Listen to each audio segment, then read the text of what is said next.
Oggi siamo qui per condividere, ma soprattutto per inaugurare una nuova saletta,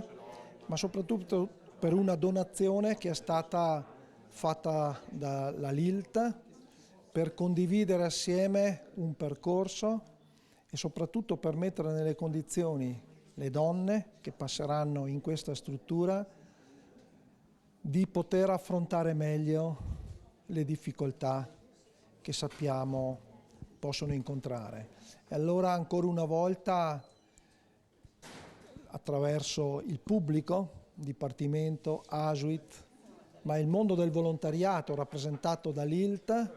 dimostra che si può fare la differenza e il Trentino vuole dimostrare questo, perché nei momenti particolari, nei momenti difficili, la vicinanza, la solidarietà, l'ascolto deve essere garantito.